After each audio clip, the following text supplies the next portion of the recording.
Emma's Universe podcast. Where do we go from here? Where do we go from here? Emma's Universe podcast. Where do we go from here? Where do we go from here?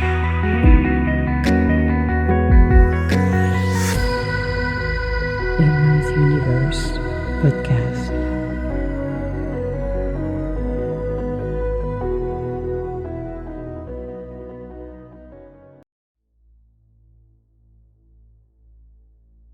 Hello and welcome to Emma's podcast. In today's podcast, it's Friday Talk, so let's have a conversation. I think it's been an interesting recording back to back between charity, insurance, how to change processes, how to make it better for companies, improving the way of working as well, providing the right support for people to work. Those are key essential, especially where you are in a when, not where, but when you are in a more retail, in a more customer face as well. But also creativity, how not to shut down creativity from people. Innovations are more and more requested for people. So it's, moving in a ways that really help us to empower ourselves. As I said, it's quite very interesting when life takes a detour on a lot of things, then you are faced with modifying everything you're doing and adapting to circumstances, even though we are dependable on some of them and we're required to have insurance and we're required to have this, we're required to have that. At the end of the day, it's becoming like, well, I think I'm going to go off grid. I'm not going to need all of this. Seriously. Oh my goodness gracious. I'm going to ride 3-wheelers or 4-wheelers and that will be it. It's just quite interesting.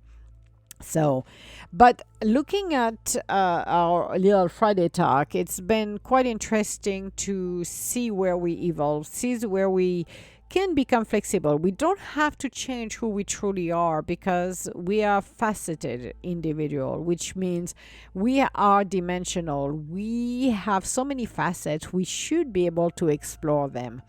In a time where we are, it could be challenging to do that, but we got opportunity to continue to improve where we want to go to where we are heading as well.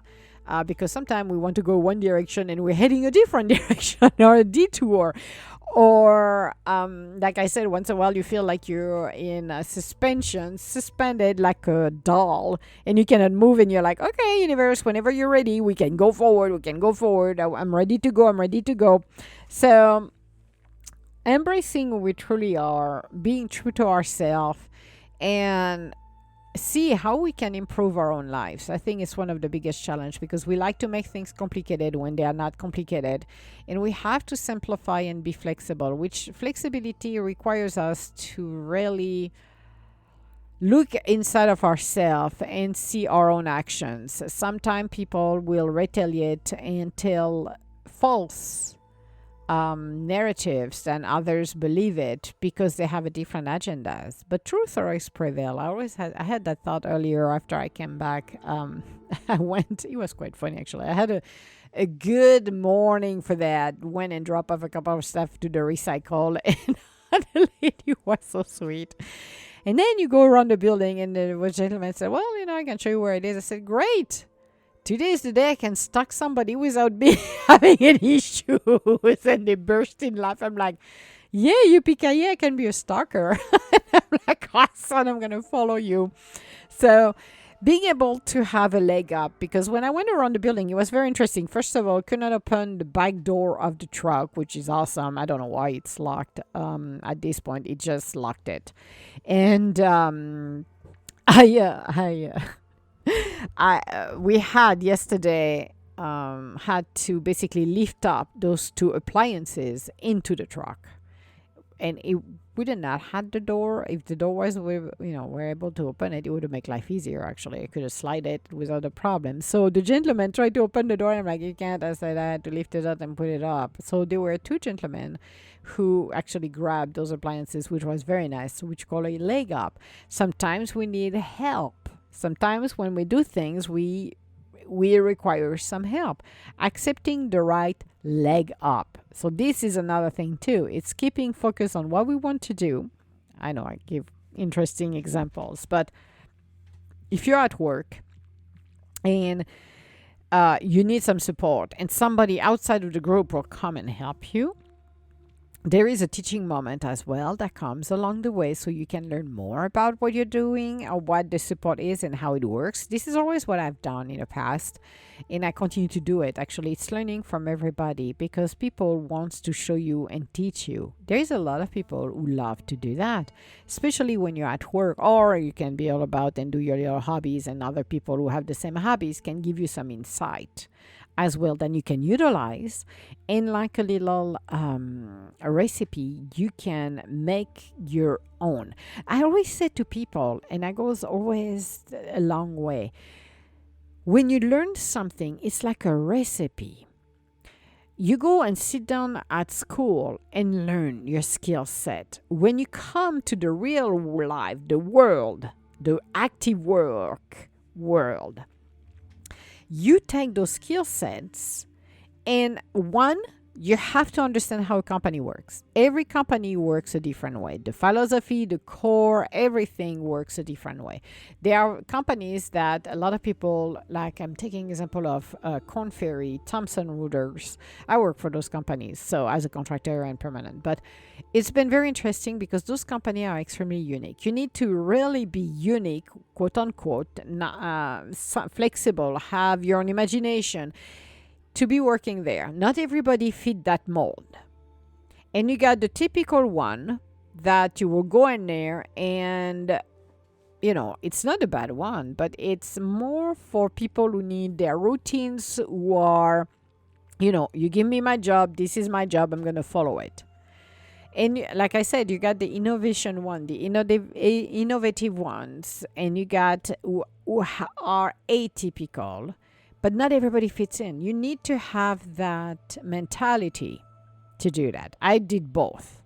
But I like more the Korn Ferry / Thomson Reuters because this is like my little playground where you can really have great conversation with people, open working environment because you can challenge each other, but you can also have a voice around the table. It's not a one-way street. So innovation come easily on for those areas. So it's always a fantastic way to be able to do that.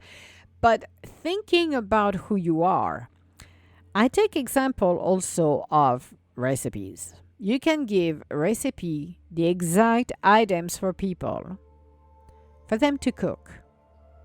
There will be variations on those recipes because people will add maybe a little bit more cayenne, some are gonna have nutmeg, some a little bit more milk, some a little bit more meat, whatever it is. That's why I found it so interesting when you work in an environment where you can learn from others.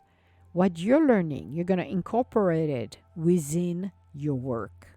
You're making it your own sauce. And I loved to do that. I've done it for years.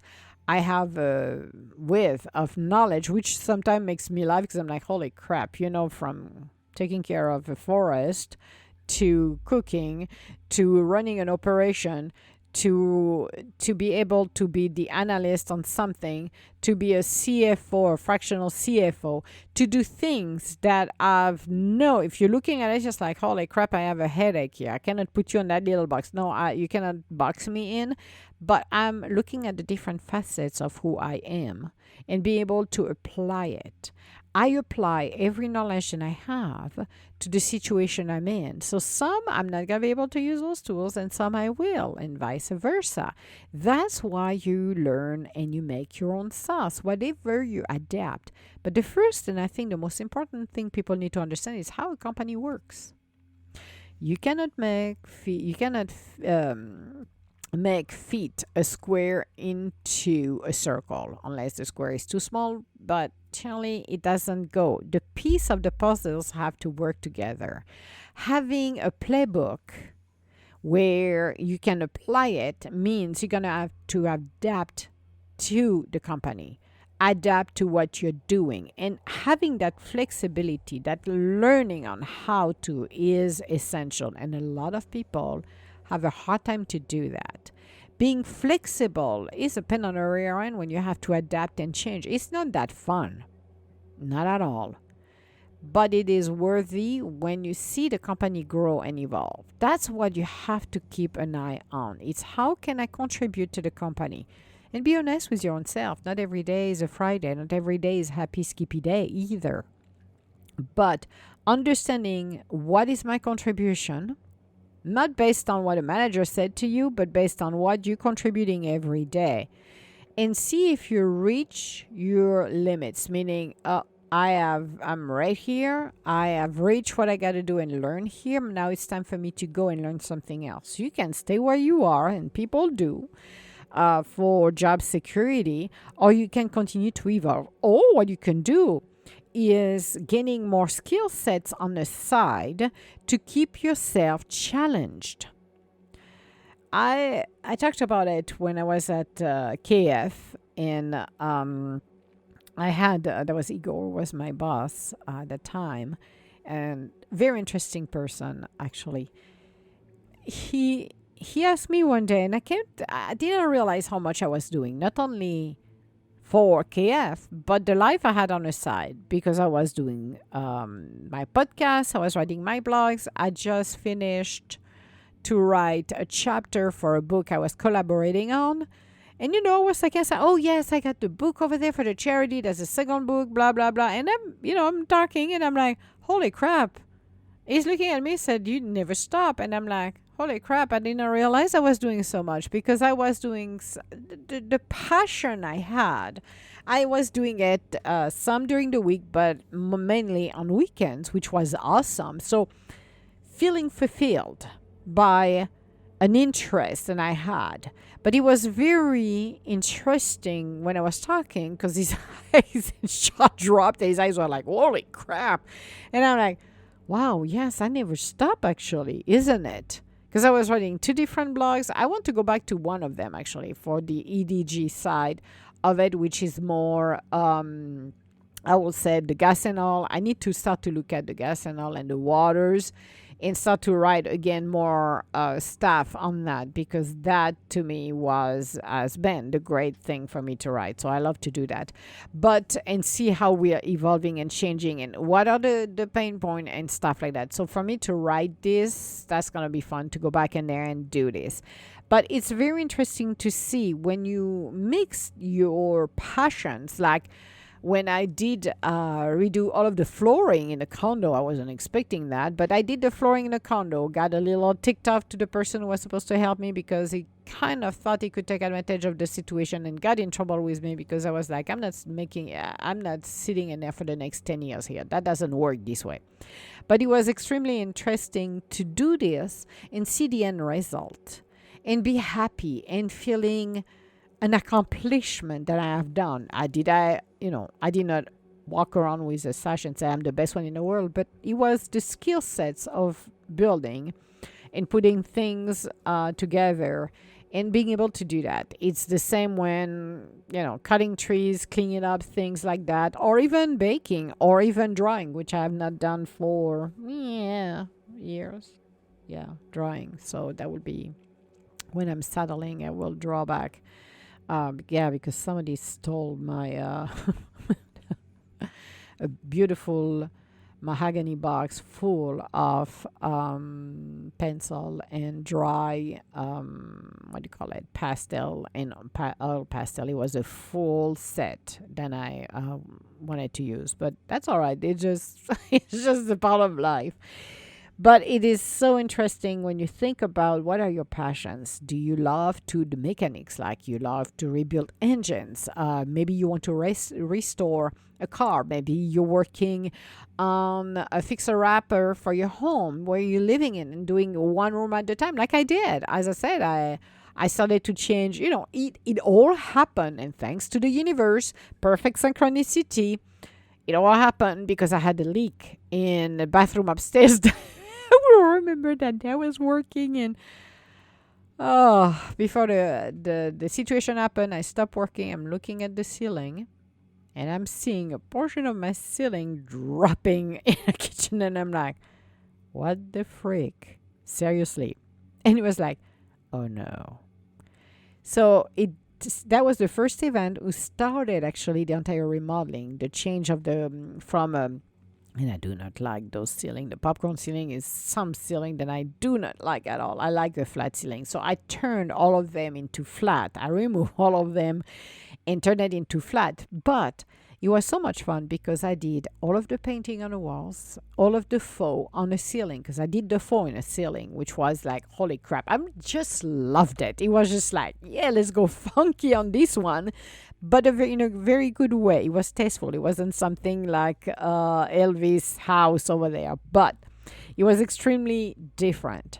But I loved it. It was something that, when you do all of the rooms and you're changing all of the fixtures, you're changing all of the stuff and you're looking at it, you sit down and you're like, wow, that's awesome. So if you're looking at the life you've got, look at what you've got, what you have accomplished. Maybe it's not so much that you have done. Even changing the color of one room made a huge difference. Even changing the layout of the furniture makes a huge difference. It's like the feng shui. It makes you feel good. It's different. It gives you that energy. And every projects I have done at work or at home or whatever I wanted to do really gives you the inspiration and really shows you are limitless. See where I'm going? You can learn at any ages. It doesn't matter how old you are. You can learn at any ages. You should not let age, I don't know, who you are, be a limitation. I don't care what people think about me. It's not about them. It's about what I want to do, what I want to be inspired at. I have done so much for the past few years. I think I shared a story where we had a tutor who decided to get pity on every poor kids where we were living. We were about 5 or 6 poor kids. And at the end of the day, she couldn't have taught me anything. So she basically told me I was hopeless. She cannot do anything. And my first thought was, oh, Mommy dear is going to kill me on this one, which she was pretty much pissed off after the fact. So I was hopeless. And if I did listen to that lady, then I would have not done what I have done in my life at all. And I'm thinking about it, and I said, if you listen to every single person who's telling you, then you're useless, you're hopeless, you cannot do it, you got a problem. You have to learn, however, your limitation. Like I still need to learn a little bit more about electricity because we're not friends. We're not friends at all. If I had to wire an entire house, I probably will have to look at talk to an electrician and have been taught this. This is my limitation. The other thing is being honest with your skill sets. Remember, you start from an apprentice to a journeyman to a master. So I have learned a lot of those skill sets along the way. Some I've practiced, some need to be dusted because I'm not using them as much. But continue to learn and expand your skill sets. And you know what? There is no shame on not knowing how to do things. The shame is not doing things because we're afraid we'll look like a bunch of fools. I'd rather look like a fool and do things and I learn from it. Becoming an apprentice under somebody who has knowledge and can teach me things. So at the end of the day, that knowledge I know how to do it. Then not at all. Yes, I can do the carpeting. Yes, I can remove, but I can pull a carpet. I can place carpet. I can do the flooring. I can do a lot of things. Nothing to do for me to stay behind a computer at all. That's the advantage to be multifaceted, is being able to do intellectual work and physical labor as well, because you become whole and complete. If you're looking at like Amish world, if you're looking at people who not only they have to use the science on how to build and they can do it, That's amazing because they have to calculate, they have to make sure when they're doing their roof and everything else, it's everything has to have their place, their weight, they're calculating. It's the same if you were rebuilding an engine and you have a car, you need to know a lot of things about it. And that's what you have to do. That's our journey of learning and growing. And when you change from one area to another, like I said, who would have known from that lady telling me I was hopeless to my mom saying I suck at writing, and everybody were laughing because I wasn't sitting down and reading books like my sisters did when they were younger. Because me, I was in my head and I was creating, innovating. I was totally different of who they were, all of them, the four of them, my two sisters, my parents, totally different. I was the black sheep, the oddball, the crazy. What do some people used to call us crazies here. We're not normal because you don't think the same way they do, which is fine. That's their prerogative, not mine. Again, it's their monkey, their circus. Never be understood, but not understanding that the brain that I have works 10 times faster than theirs. So I didn't want to waste my time reading some stuff that I wasn't even interested of reading. I picked up the reading after there was Judge Michel, who was a real judge killed actually in Marseille, and was actually auditing and investigating the mafia that was coming from Italy to Marseille. So it was one of the books that I like to read real stories. Fiction is cute and nice, except I like very much what his name, the master of scariness. I can see his face. Who write The Shining, Stephen King. That I had his entire collection. Hitchcock, same thing. Fascinated by it. But who would have known from somebody that said, well, you cannot write, read, blah, blah, blah, you suck at it, to be able to write blogs, to write, not being able, but to write the blogs and collaborating in books. How is the irony on this one? By way of perfect synchronicity. And look back and laugh at it, because I think it's hilarious. Yes, I can call myself a published author. Yes, I am actually. But who cares?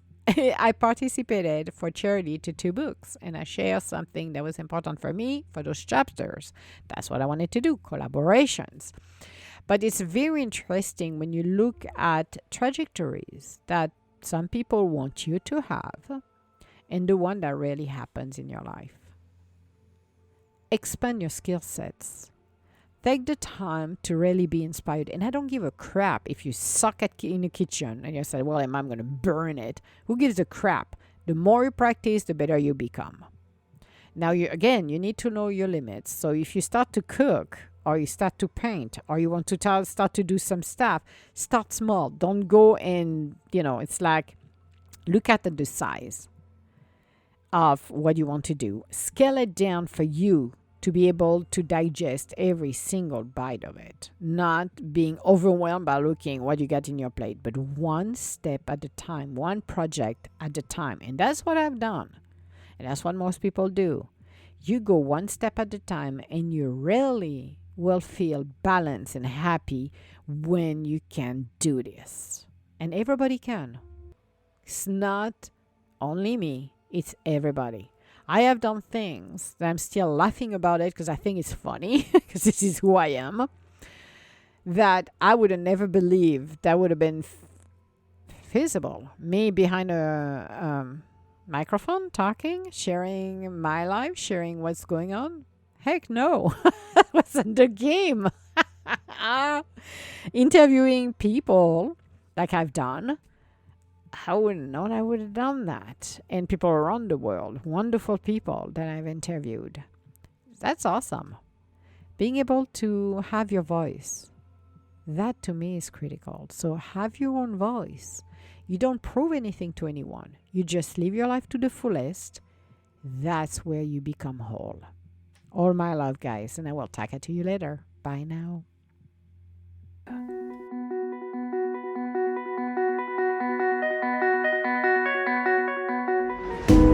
Where do we go from here? Emma's Universe Podcast. Where do we go from here?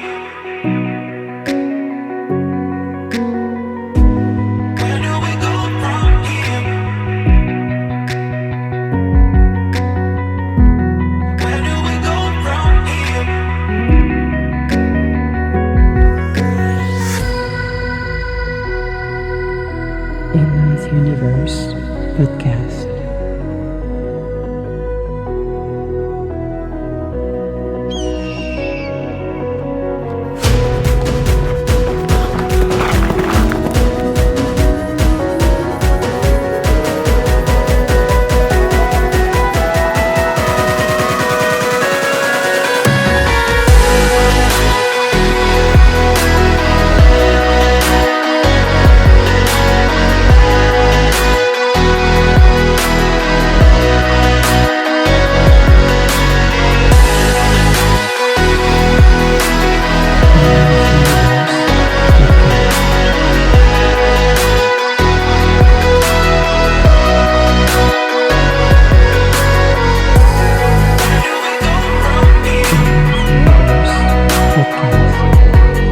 Where do we go from here?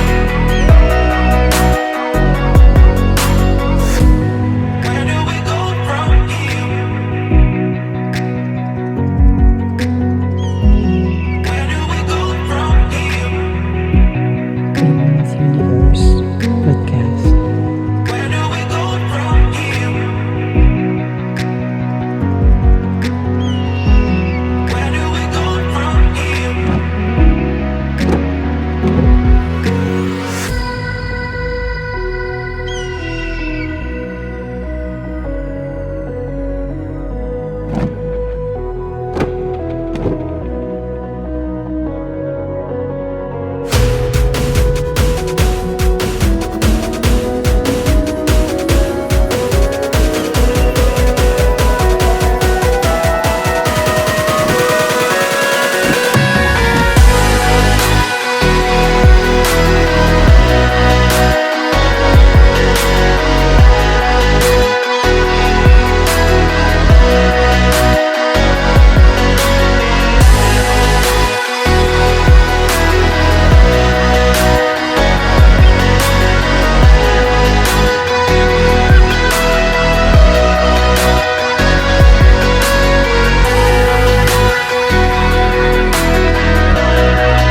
Emma's Universe Podcast.